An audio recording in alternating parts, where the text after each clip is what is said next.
भारतीय वो जो है पुलिस है और जो इजराइल में हम देखते हैं तशद्दुद फ़लस्तीनियों पे, कश्मीरियों पे, उससे ज्यादा इधर हुआ है। एक ऐसा है जैसे कि किसी आप एक बंदर को एक जहाज उड़ाने के लिए दे दें, जो अच्छे खासे जहाज को वो जो है तो वो नीचे ले जाएगा। कि एक शख्स जिसका कि भाई एब्सकॉन्ड कर रहा हो, जिसकी के बेटे एब्सकॉन्ड कर रहे हों, इधर दूसरा भाई है उस पे और उसके बेटे पे सीरियस मनी लॉन्ड्रिंग के चार्जेस हों। शिबली फराज साहब हमारे साथ मौजूद हैं। सर माजरत, आपको काफ़ी देर तक रोका मैंने क्योंकि हमारे साथ शेख साहब मौजूद है, शेख रोहेल असर साहब, वो भी अपनी बात कर रहे थे। जनाब ये बताइएगा सर, आपकी क्लैरिटी कुछ नज़र नहीं आती। आप लोगों को पार्लियामेंट में जाना है, नहीं जाना है, और अगर आप पार्लियामेंट में नहीं जाते क्योंकि आप पहले जो गुफ्तगू कर रहे थे उसमें कह रहे थे कि जनाब पाकिस्तान की सबसे बड़ी जो जमात है वो पार्लियामेंट के अंदर मौजूद नहीं है, आपने धरने करने अदालतों की तरफ देख रहे हैं, और सर राजा रियाज जैसे लोग अगर अपोजिशन लीडर बनेंगे जो ये कहते हैं कि हमने नून लीग की टिकट पर इलेक्शन लड़ना है, तो सर इसमें कोताही उसूली तौर पर देखा जाए तो आपकी ना क्लैरिटी आप लोगों के डिसीजंस में नजर नहीं आती। बिल्कुल जी, देखें बिल्कुल क्लैरिटी है, और कोई भी पॉलिटिकल पार्टी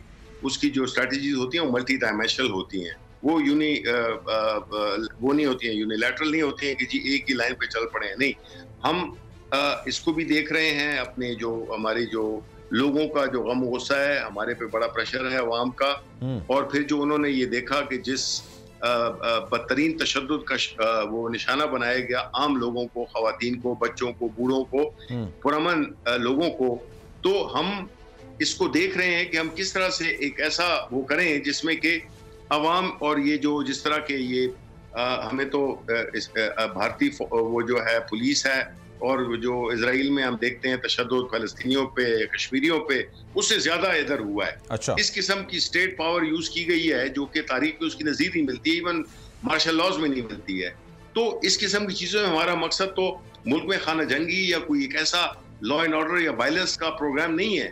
हम तो पुरअमन लोग हैं, हमारे कितने तारीखी जलसे हुए हैं, तो हम ये चाहते हैं कि एक साइड पे हम अपने लोगों को भी मोबिलाइज करें, उनको भी हम वो दें, क्या कहते हैं, अवेयरनेस दें।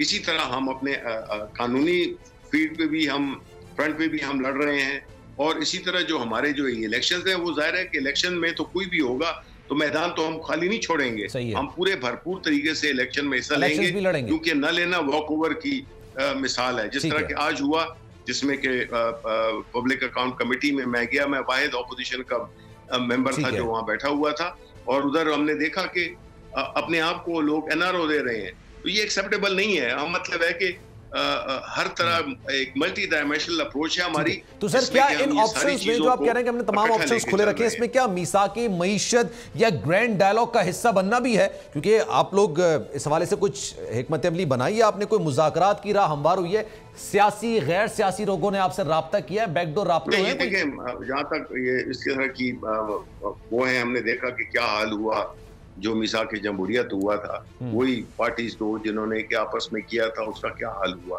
देखें, जब आपकी क्रेडिबिलिटी नहीं हो, जब आपके ऊपर सीरियस क्रिमिनल चार्जेस हों ऐसी लीडरशिप के साथ, तो उसमें तो आप नहीं कर सकते हैं कोई ऐसा वो।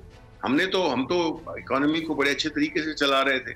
पिछले साल भी 5.7 की ग्रोथ थी, इस दफा भी 6 थी। आप देखें स्टेट बैंक का जो गवर्नर है वो किस तरह इकोनॉमी की बातें कर रहा है, और अब देखें अचानक 2 महीनों में इन्होंने यानी हद कर दी है कि 2 महीने में एक ऐसा है जैसे कि किसी आप एक बंदर को एक जहाज उड़ाने के लिए दे दें, जो अच्छे खासे जहाज को वो जो है तो वो नीचे ले जाएगा। तो मतलब है कि इससे ऐसे हालात में इस किस्म की लीडरशिप जो कि कंप्रोमाइज है कानूनी तौर पे, सियासी तौर पे, इखलाकी तौर पे, उनके साथ क्या हम बात करें, उनको हम लेजिटिमाइज करें, ये तो हो नहीं सकता। तो बेस्ट यही तरीका है कि जी देखें ये चीजें होती हैं। अब यूके में आप देखें उधर होता, अगर वो कामयाब हो जाता वोट ऑफ नो कॉन्फिडेंस तो इलेक्शन हो सकते थे। इलेक्शंस तो ये एक हिस्सा है एक डेमोक्रेटिक प्रोसेस में। यही है कि जब इस किस्म की सूरत हाल पैदा हो जाए तो बेस्ट तरीका यही होता है कि आप अवाम के पास जाते हैं और उनसे मैंडेट, फ्रेश मैंडेट लेके आते हैं, क्योंकि जब आपने सख्त फैसले भी करने हो, आपने जो भी चीज करनी हो, कानून साजी करनी हो, तो आपको अवाम की सपोर्ट हो, फ्रेश मैंडेट हो। अभी तो इस वक्त तो आपको पता है कि क्या सिचुएशन है। लेकिन सर फिर आप ये जो आप इकदामात की बात कर रहे हैं, ये तमाम चीज़ों की बात कर रहे हैं, इस वक्त ओवरऑल अगर देखा जाए हुकूमत काफी ज्यादा चीजों में अपर हैंड करती हुई नजर आ रही है। आप लोग जितने इकदाम उठाते हैं बैकफायर होते हुए नजर आ रहे हैं। अभी बजट भी आने वाला है और जो कसर पेट्रोल में रह गई है वो बजट में पूरा कर लेंगे। तो सर आपको क्या लगता है हुकूमत दबाव में, क्योंकि हुकूमत तो अपना जो टेन्योर है वो पूरा करती हुई नजर आ रही है। चॉइस नहीं है। देखिए मुल्क की रियलिटी है, ये तो नहीं है कि आप हमने तो जब ये इस तरह की सूरत हाल पैदा हुई थी तो हमने तो असेंबलियां तोड़ दी थी कि इलेक्शंस हों, क्योंकि इस किस्म की सूरत हाल में किसी के पास इतने ये 2-3 वोटों पे खड़ी होने वाली हुकूमतें, ये जो है तो हमें देखें हमें कितनी मुश्किलात थी हमारे साथ। हालांकि हमारे इत्तेहादी जो थे उसकी वजह से हम बड़ी ब्लैकमेलिंग होती थी जी, बड़ा मुश्किल हो जाता है। तो इसलिए बेहतर यही है कि एक ऐसी पार्टी आए जिसको कि अवाम सही मैंडेट दें कि वो फिर फैसले भी कर सके। जब तक अवाम की सपोर्ट नहीं होंगे, चाहे आप कोई भी फैसला कर लें, वो कामयाबी नहीं होगी क्योंकि उसकी ओनरशिप नहीं है। तो अवाम और रियासत में जो ये फर्क, जो डिस्टेंस पैदा हो गया है, वो बुनियादी तौर पे इसी वजह से हुआ है कि एक तरफ वो लोग आके जो साइकिल चुराते हैं, भैंस चुराते हैं, वो जेल में बैठे हुए हैं, और दूसरे वो जो कि पॉलिटिकल नाम बने हुए हैं, अच्छा, उनको वो उसके पीछे छुपते हैं कि जी पॉलिटिकल विक्टिमाइजेशन है। ये तो clear and cut, open and shut cases हैं। अच्छा। इन पे बड़े सीरियस चार्जेस हैं। इनकी फैमिलीज लॉ से ही एब्सकॉन्ड कर रहे हैं। आप मुझे बताएं कि एक शख्स जिसका के भाई एब्सकॉन्ड कर रहा हो, जिसकी के बेटे एब्सकॉन्ड कर रहे हो, इधर दूसरा भाई है उस पे और उसके बेटे पे सीरियस मनी लॉन्ड्रिंग के चार्जेस हों, अदालतों में जिस दिन उसने हल्फ लेना हो, जिस दिन उस पे फर्द जुर्म आयद होनी हो, उस दिन वो हल्फ ले रहा है वज़ीर आज़म पाकिस्तान का।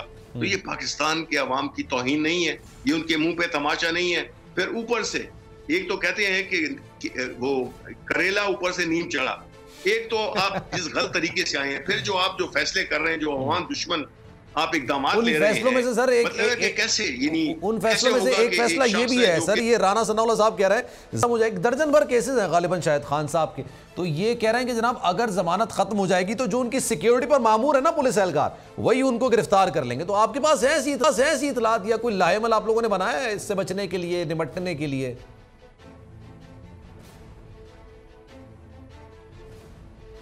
जी शिबली साहब।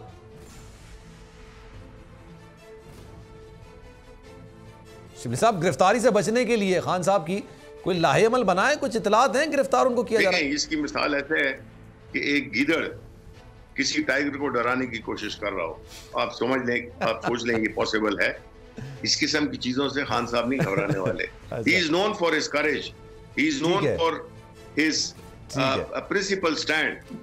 करते हैं चलें sir, thank you so much. Shibli साहब हमारे साथ मौजूद है सर, बहुत शुक्रिया आपके। एक ब्रेक लेंगे जनाब, ब्रेक के बाद जब वापस आएंगे तो कराची में मनशियात फरोशों के हवाले से भी बात करी जाएगी और जराइम के हवाले से भी बात की जाएगी। जराइम का जो ग्राफ है कराची में बढ़ता चला जा रहा है और एक बार फिर से ऐसा देखने में आ रहा है जनाब, स्ट्रीट क्राइम है जो कि काबू से बाहर हो गया है और एक दावा है कि अगर आप नहीं तो आपका रिश्तेदार जरूर स्ट्रीट क्राइम की जद में जरूर आए होंगे। अगर कराची की इतनी बड़ी आबादी है और स्ट्रीट क्राइम का शिकार है तो जनाब कानून नाफिज करने वाले इदारे, हुक्मरान जो कि एक तवील अरसे से सिंध पर हुकूमत कर रहे हैं, वो क्या कर रहे हैं? क्यों दंदनाते फिरते हैं स्ट्रीट क्रिमिनल सड़कों पर और आवाम बेबसी की तस्वीर बने हुए होते हैं? एक ब्रेक लेते हैं, ब्रेक के बाद वापस आएंगे।